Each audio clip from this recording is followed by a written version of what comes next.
नमस्कार, स्वागत है आपका। आप देख रहे हैं इंडिया टीवी। आपके साथ मैं हूं प्राची पाराशर। शाम के 5 बज रहे हैं। वक्त हो गया है मुकाबला का। 8, 16, 24, 72 ये ना कोई गिनती है, ना कोई कोड है, ना ही कोई मैथ्स का टेबल। ये एक सोच है और ये संख्या उस सोच का परिणाम है। बयान एआईएमआईएम के नेता शौकत अली का है। वो नारा दे रहे हैं कि हम दो, हमारे 2 दर्जन बच्चे। लोगों को बता रहे हैं कि उनके 8 बच्चे हैं, बड़े भाई के 16 बच्चे हैं, उनकी वालिदा के पास 72 नाती पोते हैं। शौकत अली बता रहे हैं कि लोग आबादी बढ़ने से परेशान हैं, तो क्या हुआ, ये नंबर कम नहीं होना चाहिए। मुसलमानों से 2 दर्जन बच्चे पैदा करने की अपील करने वाले शौकत अली ये नहीं बता रहे कि इसका मकसद क्या है। मुसलमानों को अंधाधुंध आबादी क्यों बढ़ानी चाहिए? आबादी बढ़ेगी तो उनको बेहतर जिंदगी कैसे मिलेगी? इसके नफा नुकसान क्या होंगे? मुस्लिम महिलाओं का क्या होगा? ये बातें मुसलमानों को नहीं बताई जा रही, सिर्फ समझाया जा रहा है आबादी बढ़ाओ, 2 दर्जन बच्चे पैदा करो, इससे कौम मजबूत होगी। शौकत अली हो या फिर उनके नेता असदुद्दीन ओवैसी, एक तरफ वो कहते हैं कि एक दिन हिजाब वाली महिला सत्ता के शीर्ष पद पर बैठेगी, लेकिन इसके लिए महिलाओं को मजबूत बनाने की बजाय 2 दर्जन बच्चे पैदा करने के लिए मजबूर भी करेंगे। यह लॉजिक मिसमैच हो जाता है। जिस तरह से देश में कई जगहों पर डेमोग्राफी चेंज हो रही है, वो इसी सोच का नतीजा है। साक्षरता दर हो या फिर आर्थिक मोर्चा, मुसलमान पिछड़ रहे हैं तो वो इसी सोच का नतीजा है। लेकिन सवाल है कि आखिर मुसलमानों के रहनुमा इससे हासिल करना क्या चाहते हैं? सवाल है कि क्या खतरे की ये घंटी है? सवाल यह भी कि क्या सारा खेल सिर्फ वोट बैंक का है? आज इसी पर करेंगे मुकाबला, लेकिन पहले आपको सुनवाती हूं शौकत अली ने क्या बयान दिया। कि ज्यादा से ज्यादा बच्चे पैदा करें आप लोग। सुनिए, जब तक दे रहा है जब तक लेते रहिए। लोग थोड़ा परेशान तो हैं कि हमारी आबादी बढ़ रही है। हम तो आज से एक नारा देंगे कि हम 2 और हमारे 2 दर्जन। हमारे तो अल्हम्दुलिल्लाह 8 बच्चे हैं। कितने? 8 बच्चे हैं अल्हम्दुलिल्लाह। मेरे बड़े भैया के अल्हम्दुलिल्लाह 16 बच्चे। और सुनिए, हमारी वालदा अभी हयात से है। 97 साल हमारी वालदा की उम्र है और कम से कम 72 उनके नाती और पोते जवान हैं, 6-6 फीट के। तो ये घबराहट क्यों है हमारी तादाद पे? क्यों है?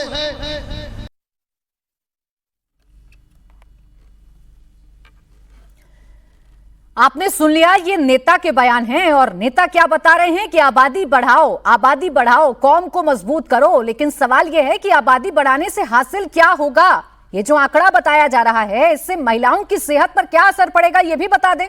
और इतनी आबादी अगर बढ़ेगी तो बच्चों को कहां से पढ़ाएंगे, कहां से लिखाएंगे, उनकी साक्षरता क्या रहेगी ये भी बता दें। इसी पर चर्चा की शुरुआत करते हैं। खास मेहमान हमारे साथ हैं शादाब शम्स, राजनीतिक विश्लेषक के तौर पर, फखरुल हसन चांद, प्रवक्ता समाजवादी पार्टी के, और हाजिर खान, इस्लामिक स्कॉलर के तौर पर हमारे साथ हैं। थोड़ी देर में बीजेपी के प्रवक्ता और एआईएमआईएम का पक्ष रखने के लिए उनके प्रवक्ता हमें ज्वाइन करेंगे। मैं हाजिर खान जी आपसे शुरुआत कर रही हूं। आपके नाम के नीचे इस्लामिक स्कॉलर लिखा है। आप बेहतर बताएंगे, बेहतर संदेश आप अपनी कौम को देंगे। ये 16, 18, 24, 72 ये आंकड़ा क्यों है? आबादी किस लिहाज से और क्यों बढ़ाना चाहते हैं? इससे क्या हासिल हो जाएगा? देखिए मैडम, बात यह है कि ये शौकत साहब जो हैं सियासी खेल खेल रहे हैं। ना तो किसी के हिंदुस्तान में बल्कि दुनिया में 24 बच्चे पिछले 100 सालों में न किसी के थे, ना हुए, ना होंगे। एक प्रकृति का नियम है कि बच्चे होते हैं, किसी के 8, किसी के 5, किसी के 6 हो सकते हैं। लेकिन सियासी एतबार से और सियासी मजलिस में इसका बयान देने से ना तो मुसलमानों की तादाद बढ़ेगी, ना वोट की कुछ गिनती बढ़ेगी। ये देश को अफरा तफरी की तरफ ले जाने की बात करते हैं। हमारा देश का निज़ाम है कि हमारे देश में लोग रह रहे हैं चैन सुकून से। आप सियासी पार्टी होने के बावजूद आप सियासत को इस पर क्यों लाते हैं कि बच्चे पैदा होने से ना तो एमआईएम का कोई वोट बढ़ेगा। उत्तर प्रदेश में 0 स्कोर आया था। पार्टियां करती हैं अपना काम, एमआईएम की जिम्मेदारी है कि वो अपनी पार्टी को नेशनल लेवल पे ले जाना चाहे। लेकिन हमारे मुल्क की समस्याओं का समाधान सरकार को करना होता है। तो सरकार अपनी निगरानी में चाहती है कि देश की संख्या रोकी जाए।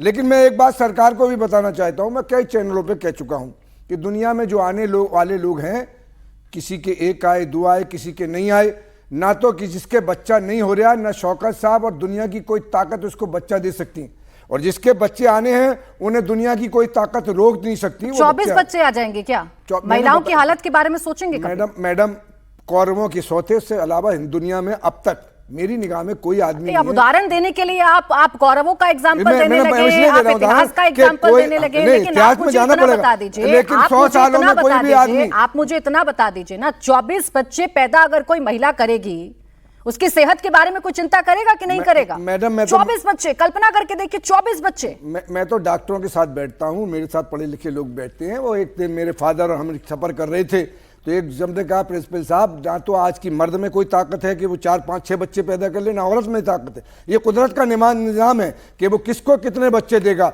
कोई ये कहे कि मेरे बच्चा हो जाएगा, जिनके बच्चे नहीं पैदा हो रहे, सरकार भी जोर लगा दे तो नहीं बच्चा होता। तो खंडन करिए ना भाई, आप तो इस्लामिक स्कॉलर हैं, आप ये संदेश दीजिए, आप पढ़ाइए लिखाइए, लोगों को ये समझाइए, उनको ये मोटिवेट करिए कि भाई आबादी बढ़ाने से कुछ भी हासिल नहीं होगा। मैंने तो कह दिया, आबादी बढ़ाने से कुछ भी हासिल नहीं होता है। शोएब जमी जी, आपने चूंकि खरी खरी कही है, तो शोएब जमी जी अब इसी बात का जवाब देंगे। शोएब जमी जी, 8, 16, 72, 24 सुनने में बड़े फैंसी शब्द ये लग रहे हैं, लेकिन व्यावहारिक तौर पर अगर देखेंगे तो सबसे ज्यादा भुगतेंगी मुस्लिम महिलाएं। हासिल क्या करना चाहते हैं आबादी बढ़ाकर, 24 बच्चे पैदा करके? हाजी खान जी ने तो अभी एक बात कही ना कि राजनीतिक मंचों से दिए गए बयानात और भारतीय जनता पार्टी के नेताओं द्वारा पूर्व में दिए गए इसी तरह के बयानबाजी, चाहे साक्षी महाराज कहते हैं कि हिंदू महिलाओं को ज्यादा बच्चे पैदा करना चाहिए, सर संचालक मोहन भागवत जी द्वारा बच्चे पैदा करने की बात की गई, हिंदू संगठनों द्वारा ज्यादा बच्चा पैदा करने के लिए अपील पर पैसा और इनाम देने की बात की जाती है हर दूसरे रोज, तीसरे रोज। तो अगर उस पर यहाँ से कोई महिलाओं की, हमारे हिंदू बहनों की, महिलाओं की सेहत की चिंता अगर करता और उस वक्त उनका खंडन करता, तो आपकी बात जायज होती। ना मेरी बात अभी भी जायज है ना शोएब जमी जी, मैं तो उस बात का भी खंडन करती हूँ, और मैं तो इस बात का भी खंडन करती हूँ। 3-4 बच्चों के एवज में अगर आप 24 बच्चे पैदा करने की बात करेंगे, तो माफ कीजिएगा शोएब जमी जी, आप गलत हैं, और इस सोच को अगर आप बढ़ावा देंगे तो आप गलत हैं शोएब जमी जी। इस पे जा ही नहीं रहा हूँ। देखिए प्राची जी, आप राजनीतिक पार्टी नहीं है, हमारा आपसे कोई राजनीतिक मतभेद नहीं है, मैं तो सीधा बीजेपी के यहाँ बैठे इसलिए मैं पूछ रहा हूँ। आपने मंच दिया, बहुत शुक्रिया, पर मैं उनसे कहता हूँ कि अगर आप अपने नेताओं की इसी तरह के बयानबाजी के खिलाफ एक्शन लेते या शोएब जमी जी, बेहतर होगा ना कि आज आप अपने नेता के बारे में बोले। भारतीय जनता पार्टी अपने नेताओं के बारे में बोलेगी, वो अपने नेताओं के लिए जिम्मेदार है। आज तो आप अपने नेता के बारे में बोलें, और मेरा एक सवाल का जवाब आप दे दें, आबादी बढ़ाकर कौन सी कौमी मजबूती आप लेकर आना चाहते हैं इस देश में, सिर्फ इतना बता दीजिए। क्या हासिल करवाना चाहते हैं आप मुसलमानों को 24 बच्चे की बात कहकर, 1 दर्जन 2 दर्जन बच्चों की बात कहकर? आप मुझे दो मिनट का समय दीजिए। बोले ना, बोले। देखिए कि इस देश में 140 करोड़ से ज्यादा की आबादी है, हम चाइना से भी ज्यादा आगे हो गए आबादी में, जिसमें से 100 करोड़ की आबादी के लगभग जो हैं वो नॉन मुस्लिम समुदाय हैं, हिंदू समुदाय के लोग हैं 80 करोड़, बाकी अल्पसंख्यक हैं और आदिवासी हैं। मुसलमान भी 35-37 करोड़ 38 करोड़ के अराउंड रखता है। ठीक है, एक अलग बात है आबादी कम। अगर यहाँ से ये कहा जाता है कि भाई ज्यादा बच्चे हों तो यहाँ से उसको फौज में भेजो, देश के लिए वो यहाँ से खिदमत करें, पुलिस में जाएं, ये तमाम चीजें भी उन्होंने ये कही अपने बयान में। लेकिन आपने जो चले बताई दें, अच्छा चले बताई दें शोएब जमी जी, अभी दूध का दूध और पानी का पानी कर देते हैं। चलिए आंकड़ा मेरे सामने रख दीजिए, कितने लोग हैं जो आप कह रहे हैं ना कि फौज में जाएं, देश की सेवा करें या बड़े बड़े ओहदों पर जाएं, तो मुझे बता दीजिए कि आबादी बढ़ाने से, जितनी आबादी आप मुझे बता रहे हैं, उसमें से कितने प्रतिशत ऐसे मुसलमान भाई बहन हैं मेरे जो ऊंचे ऊंचे ओहदों पर बैठे हैं या जिनका नाम है दुनिया में? बता ही दीजिए। बहुत बड़ी तादाद में है इस देश में, क्या पूरी दुनिया भर में यहाँ से 250 करोड़ से ज्यादा मुसलमान हैं। और दुनिया के तमाम बड़े बड़े पदों पर, चाहे माइक्रोसॉफ्ट के सीईओ हों या देश की कर्नल सोफिया हों, वो सब इसी समाज से आती हैं, अपने देश की सेवा कर रही हैं। मैं ये कहता हूँ राजनीतिक तंज उत्तर प्रदेश के मुख्यमंत्री पर था, बीजेपी के नेताओं पर था, जिनके परिवार नहीं है, जो परिवार को नहीं मानते, इसलिए उन्होंने एक राजनीतिक ये बहस दूसरी तरफ लेकर जा रहे हैं। आप तंज कसिए, आप राजनीतिक रस्साकसी करिए, आप राजनीतिक बयान दीजिए, लेकिन आप तो यहाँ जनसंख्या डिसबैलेंस की बात कर रहे हैं शोएब जमील जी। आप तो यहाँ बड़े फख्र से बता रहे हैं 8, 16, 72 और 24।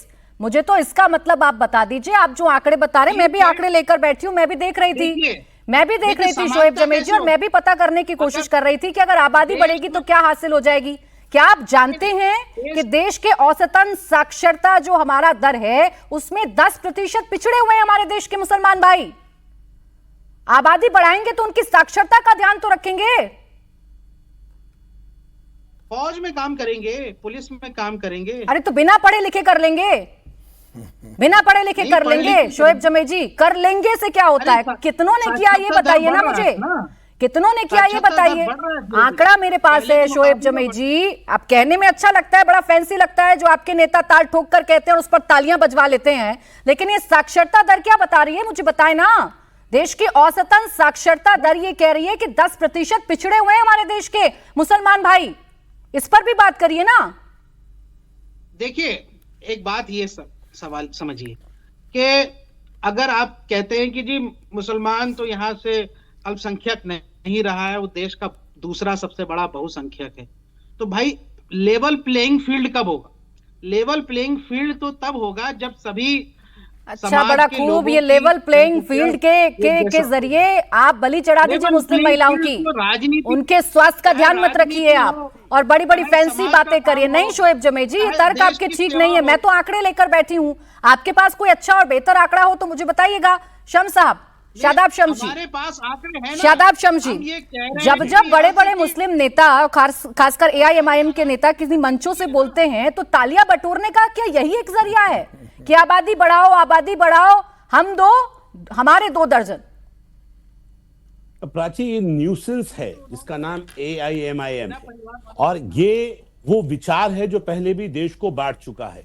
वो लोग जो कोई हैसियत नहीं रखते वो इस पार्टी के नेता हैं, और लगातार ऐसी ओछी और घटिया बयानबाजी, चाहे वो तौसीफ निजामी हो या शौकत अली हो जो अभी आपके सामने बयान दे रहे थे। अभी इनसे पहले तौसीफ निजामी ने ये कहा कि 3 तरह के मुसलमान होते हैं, एक काटने वाला, एक चाटने वाला, जूते खाने वाला, जूते चाटने वाला, जूते मारने वाला। ये जूते मारने वाले हैं। ये मारेंगे, किसे मारेंगे जूते? देश के हिंदुओं को। किसे जूते मारेंगे? मुसलमानों को। किसे जूते मारेंगे आप पहले देश बंटवा चुके हैं इस गंदी सोच से। आज भी आप मारने काटने की बातें करें, शर्म नहीं आ रही आपको? और बहुत जिम्मेदार आदमी है शोएब जमील, और मैं क्या ताज्जुब हो रहा था मुझे कि आप डिफेंड कर रहे हैं उस घटिया आदमी को, उस घटिया सोच को जो ये कह रही है कि आबादी बढ़ाओ, जनसंख्या ब्लास्ट करोगे देश के अंदर। क्या हो गया भाई? क्या सबूत देना चाह रहे हैं आप? बेड़ा गर्क कर दिया आप लोगों ने। क्या किस घटिया स्तर की राजनीति कर रहे हैं? देश देख रहा है कहां जा रहे हैं हम, किस दिशा में हम जा रहे हैं। आप एक तरफ बैरिस्टर बनकर, अरे सुनिए 15 मिनट अकबरुद्दीन ओवैसी मांगते हैं, वो भी मारने की बात करते हैं, आप भी जूते मारने की बात करते हैं। आपका बस चले, आप हथियार उठा के लोगों को गोलियां मार देंगे। आपका नाम पूछ करके मारा जा रहा है। आपके उत्तराखंड में क्या किया आपने? आवाज उठाया उनके लिए? आप ये बढ़िया है मेरे आप ये जो घटिया हरकत कर रहे हैं, आपको ये हरकत आपको बताएंगे, आपको पूछ के दिखाएंगे। आप आके देखिए उठाई के नहीं उठाई, आपको नहीं पता। हम सही को सही कहते। आप जो जुल्म कर रहे हैं, ये जुल्म दुनिया देख रही है। ये घिनौना चेहरा जो आप मुसलमानों का दिखा रहे हो, माफ नहीं करेगा मुसलमान आपको।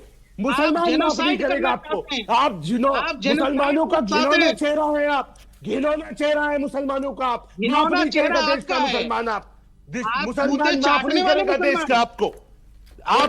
आप लोग काटने वाले मुसलमान हैं, मारने वाले मुसलमान हैं, आतंकवादी मुसलमान। अच्छा रुके एक सेकेंड रुके शादाब जी, आप जिन जनाब का जिक्र कर रहे हैं, थोड़ी देर बाद वो मेरे शो में जुड़ेंगे और उनसे मैं जानूंगी कि ये 3 कैटेगरी में जो मुसलमानों को बांटा है उनका मतलब क्या है, वो क्या बताना चाह रहे हैं। फिर मैं बाकी मेहमानों के पास जाऊं। लेकिन शोएब जी, आप तो मुस्कुरा रहे हैं ऐसे संवेदनशील मुद्दे पर, ऐसे गंभीर मुद्दे पर, बजाय इसके कि आप खंडन करें ऐसे बयानों का, आप तो जस्टिफाई करने में लगे हैं। इसी सोच से आगे बढ़ाएंगे क्या अपनी पार्टी को? मुझे सिर्फ इतना बता दीजिए, मुझे सिर्फ इतना बता दीजिए कि आबादी बढ़ाकर या ये शिक्षा देकर अपनी कौम को कि हमारे 2 दर्जन फख्र से बताकर कि 72 नाती पोते हैं, क्या हासिल करना चाहते हैं आप? सिर्फ इतना बताइए, क्या हासिल हो जाएगा आपको? क्या कर देंगे आप ऐसा मुसलमानों के लिए? प्राची जी, मुझे तो ये हैरत हो रही है कि आप इतने सीजन्ड एंकर हैं और हमारे सीजन्ड पॉलिटिशियन यहाँ बैठे हैं, एक राजनीतिक तंज को आपने एक गंभीर विषय बना दिया, एक सियासी मंचों के बयान को आपने ये बड़ा खूब है शोएब जमी जी, आपको अपनी सीनियरिटी और आपको अपनी राजनीति की गंभीरता समझ में नहीं आती जब आप मंचों पर तालियां बटोरने के लिए ऐसे बयान देते हैं और हम उस पर आपसे पलटकर सवाल पूछ लें तो आपको हमारी सीनियरिटी का लिहाज हो जाता है। मत करिए सर, मैं तो ऐसे मसलों पर आपसे सवाल पूछूंगी। आपके नेता जब किसी भी सार्वजनिक मंच से ऐसे बेहुदा बयान देंगे, मैं आपसे सवाल पूछूंगी। अरे मैं आपसे पूछूंगी शोएब जमी जी, बीजेपी से जो पूछना है मैं पूछ लूंगी, पहले अपने नेता को जस्टिफाई करें, अपने नेता को जस्टिफाई करें। शोएब जमी जी, यहाँ मुस्कुराकर हंसकर ऐसे बातें नहीं होती हैं। तुहीन सिन्हा जी, इसी तरह के बयान पर अगर आप तुहीन सिन्हा जी, भाई उनकी आपत्ति ये है कि जब आप लोग कहें, आपके नेता कहें कि हिंदुओं को अपनी आबादी बढ़ानी होगी, आप जब डेमोग्राफी की चिंता करें तो सब ठीक, और अगर शोएब जमी जी की पार्टी का कोई नेता उठकर खड़ा होकर तालियां बजवा ले किसी बयान पर तो आप लोगों को आपत्ति होने लगती है। दोहरा मापदंड क्यों? नमस्ते प्राची जी, सबको नमस्ते। देखिए, ये लोग जो कल्पना करते हैं, ये लोग जो सपने देखते हैं, कभी सपने देखते हैं कि 15% आबादी जो है 85% पे हावी होगी। जब ये कॉर्पोरेटर का इलेक्शन जीतते हैं तो सपना देखते हैं कि पूरे शहर को, पूरे राज्य को हरा बना देंगे। ये लोग जो है विस्तारवादी मानसिकता के व्यक्ति हैं। जिहादी शब्द मैं प्रयोग नहीं कर रहा हूं अभी, लेकिन इनका एक ही मकसद है कि भारत में किस प्रकार से एक जनसांख्यिकी डिस्टॉर्शन लाया जाए, और इसी के तहत ये बार बार ये जो कह रहे हैं ना, हम 2 हमारे 24, ये तंज नहीं कस रहे हैं। ये इनका एक स्वप्न है, ये आधुनिक गजवाए हिंद है। किस प्रकार से यहाँ की आबादी, जो मुसलमान की आबादी है, वो हिंदू की तुलना में अधिक हो जाए। ये एक पुराना एजेंडा है, 1000 वर्ष पुराना एजेंडा, और अलग अलग तरीके से इसको कार्यान्वित करने का प्रयोग किया गया। कभी जबरन धर्मांतरण से, तो आज जो है वो हम 2 हमारे 24 पर आकर बात रह गई। लेकिन मुझे ये कहते हुए मैं इनको बता दूं कि ना तो ये देश में ये जो सपने देखते हैं कि एक दिन हिजाब वाली महिला प्रधानमंत्री बनेंगे, लेकिन अपनी पार्टी की जिम्मेदारी एक हिजाब वाली महिला को नहीं देते हैं। ये दोहरापन इस देश में नहीं चलेगा। जो बात मैं एक और स्पष्ट कर दूं, बात में स्पष्ट कर दूं, बीच में मत बोलिए। देखिए, जो श्रद्धेय मोहन भागवत जी ने कहा था, उसको भी मैं स्पष्ट कर दूं। हिजाब वाली महिला मेयर रुक जाएं शोएब जमी जी, यहाँ किसी को आपत्ति नहीं है, यहाँ किसी को आपत्ति नहीं है कि एक मुस्लिम महिला देश की बागडोर या किसी भी प्रदेश की बागडोर संभालेगी तो दिक्कत नहीं है। दिक्कत यह है कि आप उसे दायरे में बांधते हैं, दिक्कत यह है कि आप उसे दायरे में बांधते हैं, इस सोच से दिक्कत है। जल्दी से सिन्हा जी कंप्लीट करिए। एक अंतिम बात स्पष्ट कर दूं, जब श्रद्धेय मोहन भागवत जी ने कहा कि हिंदुओं को 3 बच्चे पैदा करने चाहिए, देखिए आज जो फर्टिलिटी रेट है मुसलमानों में वो लगभग 2.36 है, हिंदुओं में 1.94 है। जो एक समय जो है आज 0.4 का अंतर है, एक समय 1 का अंतर था। ये अंतर जो है, इस अंतर की वजह से आज जो है एक डेमोग्राफी एक इम्बैलेंस हो रहा है देश में, और उसके लिए आगाह करना मुझे नहीं लगता है कि इसमें कहीं कोई गलत। तो तुहीन सिन्हा जी, वो आगाह करें तो दिक्कत, आप आगाह करें तो सब चंगा सी, ऐसे नहीं होता है ना, ऐसे नहीं होता ना तुहीन सिन्हा जी। भाई सरकार का भाई अगर सरकार ये नारे दीवारों पर लिखती है, हम 2 हमारे 2, और उसमें कोई 3 या 4 या 1 भी संख्या का इजाफा करेगा तो सवाल तो सरकार पर खड़े हो जाएंगे। खैर, मैं फखरुल हसन चांद साहब के पास जाऊं, क्योंकि मेरे साथ एक और मेहमान जुड़ गए हैं, तौकीर निजामी, जिनके बयान की बड़ी चर्चा हो रही है, उनके पास मुझे जाना है। लेकिन हसन साहब, आप ही बता दीजिए, ये मुसलमानों को कौन सा पाठ पढ़ाया जा रहा है? ये वोट बैंक के लिए, अपनी राजनीति चमकाने के लिए किस हद तक जाएंगे राजनेता? प्राची जी, जिस तरह से आपने मुझे सबसे आखिरी में बोलने का मौका दिया, वही भारतीय जनता पार्टी चाहती है कि मुख्य मुद्दों पे बातचीत ना हो और ये नूरा कुश्ती जो भाजपा और ओवैसी जी के दल में चलती है वो चलती रहे। ओवैसी जी कुछ बयान दे, कभी भाजपा कुछ बयान दे, कभी आरएसएस कुछ बयान दे, फिर ओवैसी जी बयान दे, फिर असदुद्दीन ओवैसी आ जाए कि मैं उत्तर प्रदेश आ रहा हूं। अरे भाई, ये जो लोग इस बात को कहते हैं कि जनसंख्या बढ़ानी चाहिए, समाजवादी पार्टी हम दो, हमारे दो के सिद्धांत से सहमत है। हम तो मोहन भागवत जी के भी बयान से सहमत नहीं। और भाजपा के जो मित्र कह रहे थे कि वो जनसंख्या देख रहे हैं, हिंदू की कितनी बढ़ रही है, मुस्लिमों की कितनी बढ़ रही। साहब, आप देश को क्यों नहीं देख रहे हैं? आप उत्तर प्रदेश को क्यों नहीं देख रहे हैं, जहां लगातार अन्याय हो रहा है, जहां किसानों की समस्याएं हैं, नौजवानों के पास रोजगार नहीं है। इन सब मुद्दों से कैसे ध्यान भटकाया जाए? आसाम के मुख्यमंत्री जी कह रहे हैं आ जाओ आ जाओ आ जाओ, ओवैसी जी आप भी आ जाओ आसाम। उत्तर प्रदेश में भाजपा के लोग कह रहे हैं आ जाओ ओवैसी जी आप भी आ जाओ। क्यों? क्योंकि आसाम में भी चुनाव है, उत्तर प्रदेश में भी चुनाव है, और इन चुनाव में अगर ओवैसी जी नहीं जाएंगे तो फायदा कैसे होगा भाजपा को, और ओवैसी जी को कैसे थोड़ा बहुत फायदा होगा जहां जहां वो जाते हैं चुनाव लड़ने। इसलिए ये कोई मुद्दा ही नहीं है। और सवाल इस बात का है कि 100 घोषित हिंदुओं के नेता हैं, 100 घोषित मुस्लिमों के नेता हैं। इनको ना हिंदू नेता मानता है ना मुस्लिम नेता मानता है। तो ये जो दल हैं, ये केवल इनके बीच में नूरा कुश्ती है। हसन साहब, यहाँ तो आपने अपने आप को अलग कर लिया, लेकिन इस बात से कहाँ इनकार कर सकते हैं आप कि आपकी साइकिल पर सवार होने को तैयार है पतंग। अभी तो नए नए समीकरण बन रहे हैं, आज आप उन्हें बीजेपी की गुटका बता रहे हैं, लेकिन अभी तो एक नया समीकरण, एक नया गठबंधन उत्तर प्रदेश में बनने की शुरुआत है। नहीं प्राची जी, नहीं प्राची जी, समाजवादी पार्टी धर्म की राजनीति करने वाले कोई भी दल हो, चाहे भारतीय जनता पार्टी हो या ओवैसी जी का दल हो, हम ऐसी धर्म और नफरत की राजनीति करने वाले दल से चलिए ठीक है। अब शोएब जी, ये शोएब जी के लिए संदेश है। अब ये सुनने के बाद भी शोएब जी की पार्टी क्या करेगी उत्तर प्रदेश में, ये तो शोएब जी खैर डिसाइड करेंगे। मेरे साथ तौकीर निजामी हैं, मैं जरा उनके पास चली जाऊं क्योंकि उनके बयान की भी बड़ी चर्चा हो रही है। ये भी AIMIM के नेता हैं, ये भी मंच पर तालियां लूटने के लिए कुछ ऐसा कह रहे थे जिसको समझाना बड़ा जरूरी है। तौकीर निजामी जी, जो आपने डेफिनेशन दी, जो 3 आपने कैटेगरी बांटी है मुसलमानों की, जूते चाटना, जूते खाना और जूते मारना। अब मुझे बताइए, कुछ नेताओं के नाम आपके सामने रखती हूँ। सलमान खुर्शीद साहब, तारिक अनवर साहब, अहमद पटेल साहब, AR अंतुले साहब, अब्दुल गफूर साहब, बरकतुल्ला खान, सैयदा अनवर तैमूर, गुलाम नबी आजाद। ये कौन सी कैटेगरी में आते हैं मुसलमान आपके नजरिए से?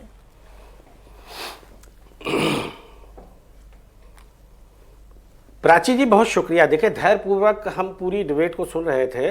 मेरा विशेष निवेदन है कि मुझे भी अपनी बात रखने का मौका दिया जाए।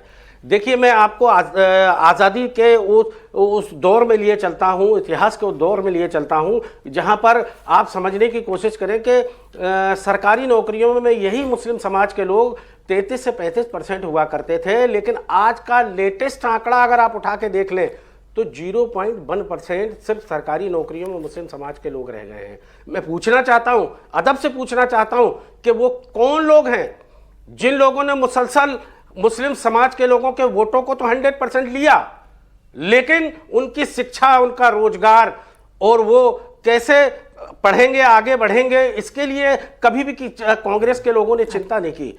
मैंने उन सांकेतिक रूप में कहा है, बातों से जूते चाटने मारने की बात को हमने कहा है कि अगर ये तो कह रही हूं ना तौकीर जी, आपको मुसलमानों की सबसे ज्यादा फिक्र है, तब कैसे आपको मुसलमानों की सबसे ज्यादा फिक्र है। एक तरफ आप चिंता जता रहे हैं कि मुसलमानों का प्रतिनिधित्व एकदम कम हो गया है, दूसरी तरफ आप आबादी बढ़ाने पर जोर दे रहे हैं। अब मैंने कुछ नाम लिए ना तौकीर जी, इन नाम से उदाहरणों के साथ स्पष्ट कर दीजिए ना भाई। इन नामों से रुके ना तौकीर जी, आपने बयान देने से पहले तो नहीं सोचा? अब इन नेताओं पर अपनी टिप्पणी करने से पहले क्यों सोच रहे हैं आप? तौकीर जी, मैं फिर नाम दोहराती हूं, सलमान खुर्शीद साहब, तारिक अनवर साहब, अहमद पटेल, राशिद किदवई, AR अंतुले जो कि महाराष्ट्र के मुख्यमंत्री रह चुके हैं, बिहार के मुख्यमंत्री रह चुके हैं, अब्दुल गफूर राजस्थान के मुख्यमंत्री रह चुके हैं, बरकतुल्ला खान असम के मुख्यमंत्री रह चुके हैं, सैयदा अनवर तैमूर और जम्मू कश्मीर के मुख्यमंत्री रह चुके हैं, गुलाम नबी आजाद जिन्हें कांग्रेस ने बनाया था। आपकी कैटेगरी के हिसाब से किसमें मार्क करूं मैं इन नेताओं को? मैंने कितने अदब के साथ आपके चैनल के माध्यम से बताया कि हमने सांकेतिक रूप में बताया है कि इन्होंने, कांग्रेस ने आज़ादी से लेकर अभी तक हमको यूज तो किया है। दलित समाज को यूज किया है, मुस्लिम समाज को यूज किया है, लेकिन जब देने की बात आई, हमारे हक अधिकार की बात आई, जब हमने इनसे अपना अधिकार मांगा, तब इन्होंने हमें कोई अधिकार नहीं दिया। और ठीक है तौकीर जी, ताली बटोरने के वक्त आप कुछ भी बयान दे देते हैं और वो बयान जब आपसे विस्तार से पूछा जाए तो वो सांकेतिक हो जाता है। अरे उसी सांकेतिक तौर पर बता दें, मैं आ रही हूं हाजिर जी, उसी सांकेतिक तौर पर बता दें तौकीर जी। सुने पहले, सुने तौकीर जी पहले सुने। मैं मान रही हूं आपको मुसलमानों की सबसे ज्यादा चिंता है, उसी सांकेतिक तौर पर मुझे बता दें। मैं फिर कोशिश कर रही हूं, मैं फिर कुछ नेताओं के नाम आपके सामने ले रही हूं। AR अंतुले, अब्दुल गफूर, बरकतुल्लाह खान, सैयदा अनवर तैमूर, गुलाम नबी आजाद, ये कांग्रेस के नेता हैं। आपके लिहाज से तो कांग्रेस में मुसलमान नेता जूता चाटने का काम करते हैं। अब इन नेताओं को किस कैटेगरी में रख रहे हैं आप बता दीजिए, सांकेतिक तौर पर ही बता दीजिए। ये देखिए, ये मैंने आपसे कहा, अदब के साथ कहा कि ये वो जर खरीद गुलाम थे जिन्होंने अपने समाज को, अपनी कौम को वोट के लिए तो इस्तेमाल करवाया, लेकिन अपने हक अधिकार लेने की बात इन्होंने कभी नहीं की, नहीं लिया इन्होंने। और इनको गांधी, नेहरू से लेकर इंदिरा से लेकर जितना भी कांग्रेस के मुख्यमंत्री या देश के प्रधानमंत्री रहे, इन्होंने वोट के लिए यूज तो किया इन गुलामों को, लेकिन आपने तो बड़ा स्पष्ट कर दिया तौकीर जी। अब मुझे देखना है कि शोएब जमीजी इस बात को कैसे जस्टिफाई करेंगे। शोएब जी फिर मैं आ रही हूँ हाजिर जी, क्योंकि उनकी पार्टी का मसला है। रुके तौकीर जी, रुके गुलामी का एहसास, तौकीर जी रुके, तौकीर जी रुके। अब मुझे जानना है शोएब जमीजी का इस पे स्टैंड क्या है। शोएब जमीजी, कुछ सम्मानित मुस्लिम नेताओं के नाम मैंने लिए थे जिन्हें कांग्रेस ने अलग अलग सूबे के मुख्यमंत्री के तौर पर पूरे देश के सामने रखा है। ये कह रहे हैं जर खरीद गुलाम, ये कह रहे हैं कि मुसलमानों के साथ धोखा करने वाले। आप इत्तेफाक रख रहे हैं भाई इन बातों से? देश में जितने मुसलमान नेता हैं AIMIM से इतर, वो सब बेकार हैं। देखिए, आज जो हालात मुसलमानों की राजनीतिक तौर पर है और सियासी जो हमारा रिप्रेजेंटेशन है, और जिस तरीके से हमें दबाया गया, हमारी लीडरशिप चली गई, और जो हालात आज देख रहे हैं, बहुत सारे नेताओं का रोष व्यक्त करना बनता है। ये अलग बात है कि शब्दों के अलग अलग चयन हो सकते हैं, मेरे शब्दों के चयन अलग होंगे, तौकीर निजामी साहब भी सीनियर नेता हैं, उनके शब्दों के चयन अलग हैं, ये तो मैं नहीं कह सकता हूं। लेकिन कहने का मतलब ये है कि जो रोष व्यक्त करना, तो कह रहे हैं कि सांकेतिक तौर पर, ये बात तो सही है ना कि कांग्रेस ने सिवाय मुसलमानों को धोखा देने के अलावा और कुछ नहीं किया। आज जो हालात हमारी बनी है, इसमें कांग्रेस का बहुत बड़ा हाथ है। सच्चर कमेटी की आप रिपोर्ट उठा के देख लीजिए कि कहते हैं कि दलितों से भी स्थिति बदतर है हमारी, सामाजिक हो चाहे आर्थिक हो। ये किसकी जिम्मेदारी थी? हमारा 100% वोट जो है वो समाजवादी यही तो आपने प्रूफ कर दिया ना पॉइंट शोएब जमीजी। जब आप जानते हैं मुसलमानों की स्थिति बदतर हो रही है, फिर भी आप आबादी बढ़ाने पर जोर दे रहे हैं, फिर भी आप 24 बच्चे पैदा करने के लिए आपके नेता बयान दे रहे हैं। बड़ा गजब है, आपके सीनियर नेता किसी भी शब्द का चयन करते हैं, आप उसे यहाँ बैठकर जस्टिफाई नहीं कर पा रहे हैं, जान रहे हैं गलत है। समाजवादी पार्टी को 90% मुसलमानों ने वोट दिया। आज संभल में कभी गए अखिलेश जी? आज बहराइच कभी गए अखिलेश जी? मदरसे टूटने पर कभी गए अखिलेश जी? नहीं गए। हमारे मुद्दों पर वो नहीं बोलते। हाँ ठीक है, बीजेपी के पास ये तो हसन साहब बताएंगे, फिर मैं आ रही हूँ हाजिर जी आपके पास आ रही हूँ। शादाब जी बस ये इस बात का एक काउंटर कर दीजिए भाई, इनको चिंता है कि सबने वोट तो लिए मुसलमानों के, लेकिन ये जितने भी नेता हैं इसे वोट इन्होंने लिया, बाकी इन्होंने कुछ नहीं किया। सर खरीद गुलाम, जूता चाटना, जूता मारना, ये सारे शब्दों से नवाजा जा रहा है। मैं बिल्कुल सहमत हूँ। अरे रुक जाइए सर, रुक जाइए। अरे आपके नेता के शब्द हैं सर, एंडोर्स कर रहे हैं आप बैठकर यहाँ। आपके बड़े नेता हैं, बता रहे हैं आप, खुद ही ने बताया आपके बड़े नेता हैं। प्राची देखिए, मैं ये कह, इसमें तो कोई शक नहीं है, मैं इस बात से तो सहमत हूं इनकी कि कांग्रेस ने मुसलमानों को ठगा है। कांग्रेस ने और ये तथाकथित जितने भी सेक्युलर पार्टियां हैं जो मुसलमानों का रोना रोती हैं, इन्होंने मुसलमानों के लिए किया कुछ नहीं है, उनका बेवकूफ बनाया, उनके किसी आंदोलन में, किसी उनके दर्द में साथ खड़े नहीं हुए। नहीं, मैं ईमानदारी से बोल रहा हूं। अरे अभी आज ये बोलने दीजिए, फिर उसके बाद बोलिए। अरे अभी मत बोलिए। लेकिन ये जूते किसे मार रहे थे ये बता दीजिए। जूते किसको मारेंगे आप?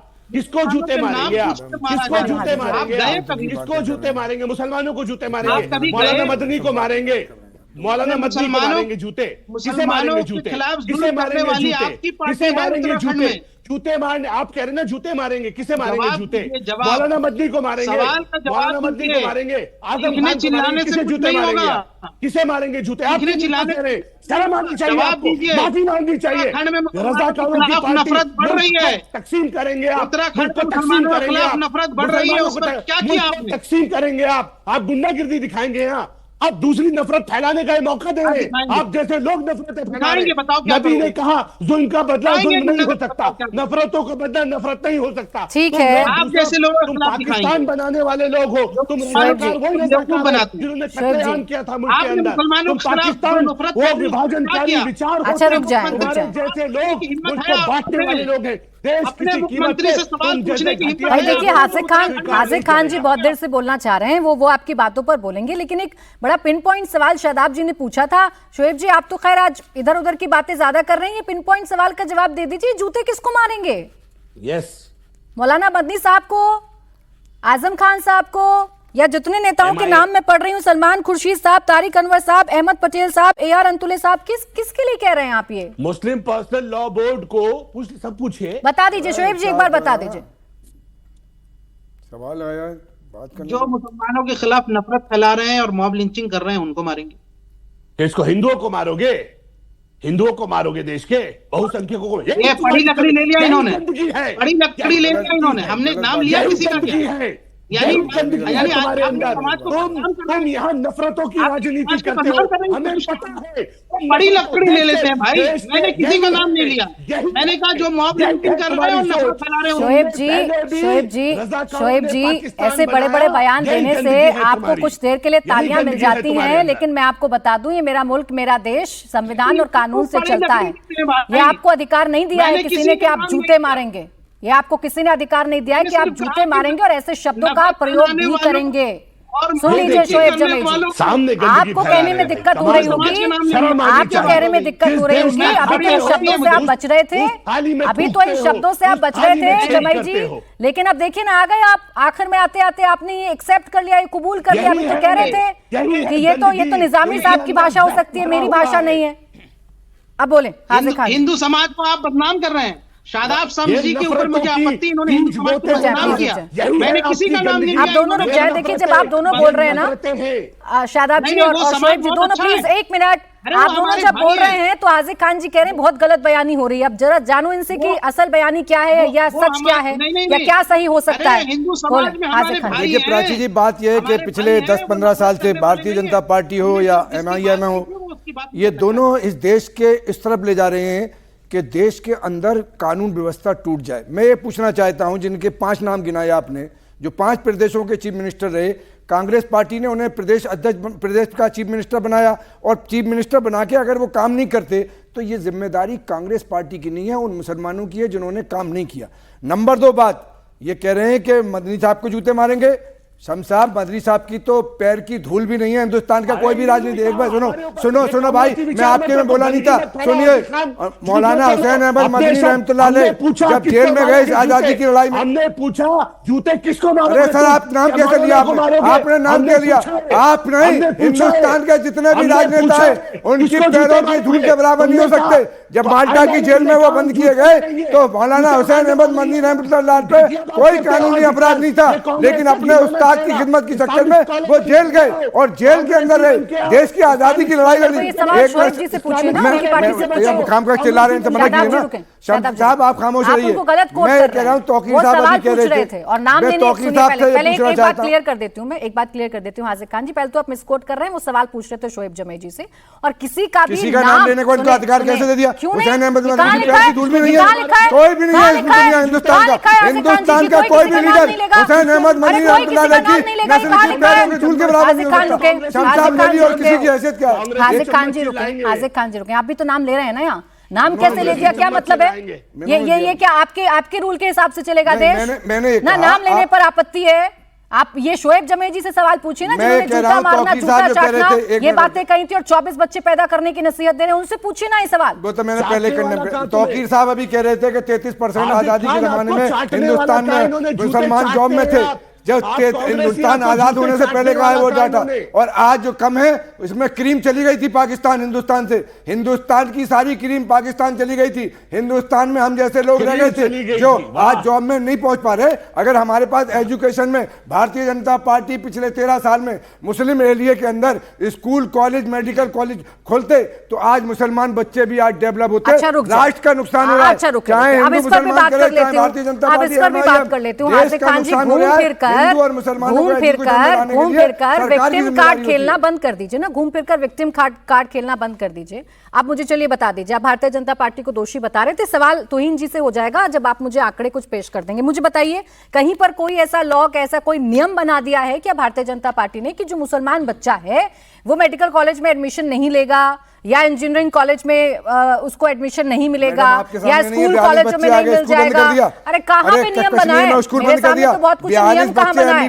नियम कहाँ बना है? कैसी बात कर रही हैं? कहाँ बना है? आदम खान यूनिवर्सिटी कौन बंद सा कर दिया नियम आपने। बनाया क्या है? करा एजुकेशन? कौन सा नियम मैडम, बनाया है? आप उनकी देश में बीजेपी बहुत की सारी बात- यूनिवर्सिटी तो है, आप देंगे, बहुत भाजपा- सारी भाजपा यूनिवर्सिटी प्रवक्ता है। देगा। हाजिक मैं खान पूछ रहा हूं, साहब, मुस्लिम बहुल बहुत क्षेत्र सारी में यूनिवर्सिटी एक स्कूल है। बनाया आप भारतीय यहाँ जनता आंकड़ा पार्टी ने, दीजिए बता ना, दो। सुनिए ना आप मेरे पास। मुझे अरे एक सुनिए सवाल ना जवाब एक दें। सेकंड, ये कौन सी जिद है कि मुस्लिम आबादी में या मुस्लिम बस्तियों में स्कूल बनेगा तभी बच्चे स्कूल में जाएंगे? क्यों? उस इलाके ये में कौन सी जिद है? क्यों नहीं ये बनेगा? कौन सी जिद क्यों है? नहीं बनना ये चाहिए? कौन सी क्यों जिद नहीं है? बनते अरे हैं? उस इलाके में आप गलत बयानी अगर करेंगे। अरे मैं कोई गलत बयानी नहीं कर रही, आप गलत बयानी कर रहे हैं, आप गलत बयानी कर रहे हैं। आपसे आपके साथ दिक्कत ये है कि आप लोग विक्टिम कार्ड खेल देते हैं, आप लोग विक्टिम कार्ड खेल देते हैं, लेकिन उस विक्टिम कार्ड को सपोर्ट करने के लिए आपके पास कोई फैक्ट्स नहीं होते, कोई फैक्ट्स नहीं होते आपके पास। चलिए कोई एक ऐसा इलाका बताइए, सुनिए मैं आपसे पूछ रही हूँ ना, मुझे कोई एक ऐसा इलाका बता दीजिए। चलिए अपना ही इलाका बता दीजिए। हाजिक खान जी सुनिए, मुझे अपना ही इलाका बता दीजिए, अपनी मनपसंद तरीके से कोई भी इलाका चुन लीजिए। सुनिए पहले सवाल कंप्लीट करने दीजिए। यही दिक्कत है, आप लोगों के पास फैक्ट्स नहीं होते हैं तो आप भागने लगते हैं। कोई एक ऐसा इलाका चुनकर मुझे बता दीजिए जहां पर स्कूल नहीं है और वहां पर मुसलमान बच्चे जो हैं उनको एक आ गया है कि आपकी आबादी में जब स्कूल खुलेगा आप तभी जाएंगे। इस स्कूल में आप भी फिर कांग्रेस चले गए, फिर कांग्रेस चले गए, फिर कांग्रेस चले गए। फैक्ट्स नहीं है ना आपके पास, फैक्ट्स नहीं है। विक्टिम कार्ड खेलते हैं तो उसके इर्द गिर्द कहानी बुनकर आया करें और फैक्ट्स लेकर आया करें। तुहिन सिन्हा जी रुक जाए प्लीज, अब तुहिन सिन्हा जी देखिए, उनके पास बेशक उदाहरण नहीं है लेकिन उनके अंदर का दर्द है। ये मुसलमान बच्चियों के साथ आप लोग उनको पढ़ने नहीं देते, भेदभाव करते हैं। प्राची जी, आप कोई भी जन कल्याणकारी योजना का डेटा जो है, उसके डिलीवरेंस का डेटा आप निकाल कर देख लीजिए। मुसलमानों की जो आबादी है उसकी तुलना में जो कवरेज प्रतिशत है, भले वो जन धन योजना हो, भले वो नल से जल स्कीम हो, भले वो आवास योजना हो, 25 से 35% के बीच में मत बोला करिए। नहीं, क्या तरीका है? डिबेट में आते हैं तो ढंग से जो है सुनने की क्षमता रखिए। तो उनमें कवरेज जो है मुसलमानों का 25 से 35% है। पर कैपिटा इनकम मुसलमानों का बढ़ा है पिछले 12 वर्षों में।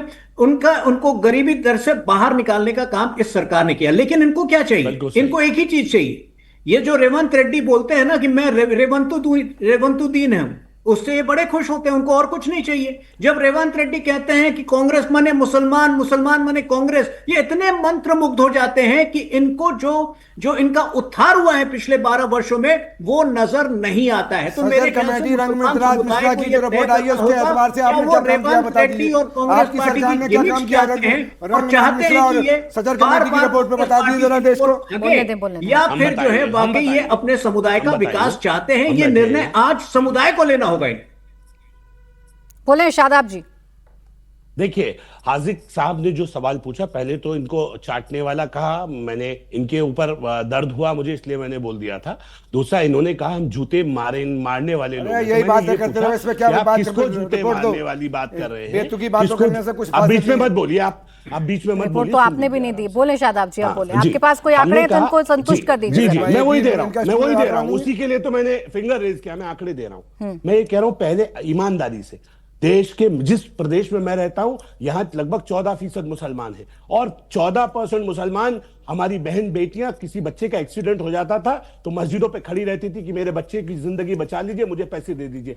भारतीय जनता पार्टी की सरकार ने 5 लाख का मुफ्त इलाज बिना किसी का धर्म और जाति देखे दिया। ये है अरे स्कूलों पे बताओ कितने स्कूल खोल दिए उत्तराखंड में, एजुकेशन पे बताओ मुसलमानों के क्या काम किया, हेल्थ पे बताओ क्या काम किया। तुमने मदरसों तक सीमित रख दिया, एजुकेशन की बात करोगे, तुमने मुसलमानों के औकात खा गए। अरे मुसलमानों की जो वो मिलती थी सब्सिडी वो भी खत्म कर दी। तुम चंदा चोर हो, तुम खा गए देश को, वो वक्त को। हम चोर क्यों, तुम चोर हो गए, हम क्यों होंगे? हम किस पार्टी में गलत बयानी कर रहे हो, बेतुकी बातें कर रहे हो, बेशऊर की बातें कर रहे हो, किसी अच्छे घर से हो नहीं, तुम घटिया आदमी हो, क्यों कर रहे हो भाई? मैं कौन सी पार्टी से हूं? कौन सी पार्टी से हूं? शादाब जी, आपको शऊर नाम की चीज नहीं है, जिसके चार मुंह में आलू बक दिया। मैं कौन सी पार्टी से हूं जिसके बात से कर रहे हो? दोनों रुक जाएं। हाजिक खान जी, चोरी करोगे तुम, सरकार की रोटी खा रहे हो तुम। हाजिक खान जी रुक जाए, किसी के साथ पर्सनल ना जाए। और शादाब जी आपसे भी कह रही हूँ किसी के साथ कोई पर्सनल नहीं जाएगा, किसी के साथ कोई पर्सनल नहीं जाएगा। अरे रुक जाए ना, उनको रोक दिया ना मैंने, तो आप भी रुकेंगे ना? उनको भी रोका मैंने, मैं आपको भी रोक रही हूँ, आप दोनों को ही रुकना होगा। ये तो आप ऐसी बातें कर रहे हैं ना कि रुके पहले। अरे सवाल नहीं सुनना है ना आपको, दिक्कत ये है सवाल नहीं सुनना है, क्योंकि जो सोचे हैं वो भूल जाएंगे आप। आंकड़े हैं नहीं, फैक्ट्स हैं नहीं आपके पास। ये तो ऐसे है ना, ये तो ऐसे हैं हाजिक खान, आप तो ये ऐसी बातें कर रहे हैं कि किसी मुस्लिम आबादी में स्कूल नहीं है तो बच्चे स्कूल नहीं जाएंगे। यानी किसी मुस्लिम आबादी में, किसी मुस्लिम आबादी में अगर राशन की दुकान नहीं है तो वो कहीं से राशन लेने नहीं जाएंगे, वो कहीं से राशन लेने नहीं जाएंगे, वो कहीं से राशन लेने नहीं जाएंगे। हाजिक खान 4% मुसलमान बड़ी बड़ी बातें करवा लीजिए। हसन साहब रुक जाए प्लीज, हसन साहब, हसन साहब। अरे हाजिक खान जी रुके, हाजिक खान जी रुके, हाजिक खान जी रुके। सिर्फ इस मंच का इस्तेमाल इस वजह इसलिए मत कीजिए कि आपको विक्टिम कार्ड खेलना है। कुछ तथ्यों पर बात करें, वो ज्यादा अच्छा रहता है। रुक जाइए, अरे रुक जाइए हसन साहब। यहाँ शिकायत ये है जो अभी शोएब जी ने कहा था और उनकी पार्टी के एक नेता ने कहा था कि आप लोगों की पार्टियों ने इतना परेशान कर दिया है मुसलमानों को कि आप लोग वोट लेते हैं लेकिन जब बारी आती है उनको कुछ देने की तो आप लोग देते नहीं है। इसीलिए फिर एआईएमआईएम के नेताओं को आगे आना होता है और वो बताना पड़ता है कि 3 कैटेगरी के मुसलमान हैं या कितने बच्चे पैदा करने। देखिए प्राची जी, उत्तर प्रदेश की जनता ने ओवैसी जी उनके दल को 2022 के विधानसभा चुनाव में जवाब दिया था, जहां पे 0.4% वोट ओवैसी जी के दल को मिला था और नोटा को मिला था 0.69%। जो लोग नोटा से भी कम वोट प्रतिशत लाते हो, हम उनकी चर्चा क्यों करें? सवाल इस बात का है कि उत्तर प्रदेश में स्कूल बंद हो रहे हैं, प्राथमिक विद्यालय बंद हो रहे हैं, उस पर चर्चा नहीं हो रही है। मुस्लिम एरिया में बंद हो रहे हैं, हिंदू एरिया में बंद हो रहे हैं, ये चर्चा हो रही है क्योंकि इससे केवल राजनीतिक लाभ मिल सकता है भाजपा को या दूसरे दलों को। तो सवाल यह है कि जिन दलों की राजनीतिक हैसियत उत्तर प्रदेश में नहीं है, राजनीतिक जमीन नहीं है, ये कोई बिहार और महाराष्ट्र नहीं है, ये उत्तर प्रदेश है। इस उत्तर प्रदेश की जनता ने ऐसे दलों को कभी स्वीकार नहीं किया जो धर्म की और मजहब की राजनीति करते हैं, जो लोग नोटा से भी कम ले। आप चले हैं यूपी में योगी और अखिलेश को चैलेंज देने। मैं जवाब देता हूं। अब उन्होंने कहा, मैं उसका जवाब देता हूं, शालीनता से सुनिएगा। महाराष्ट्र में इनके एक नेता हैं समाजवादी पार्टी के, जो कहते थे कि हमारे पास 37 सांसद 102 विधायक हैं, महाराष्ट्र में एमआईएम पार्टी क्या ही कर लेगी, हम तो बहुत बड़ा काम कर लेंगे। उसके बाद वो 0/0 अंडा लेकर के आए और एमआईएम पार्टी 125 से ज्यादा जो है कॉर्पोरेटर चुन के आई। जब उनकी स्थिति वहां बिगड़ी महाराष्ट्र में, तो अब ये उत्तर प्रदेश की तरफ आए।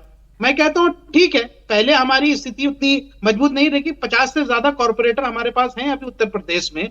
बिहार इलेक्शन के बाद और महाराष्ट्र इलेक्शन के बाद स्थिति बदली है। हमने सिर्फ ये सवाल पूछा कि ठीक है आप रहिए ना मुसलमानों के नेता, लेकिन अखिलेश यादव जी कभी संभल गए, कभी अखलाक या पहलू के घर गए, कभी क्या यहाँ से बहराइच के मामले में जो लोग फंसाए गए उनके घर गए, उनकी मदद की आपने।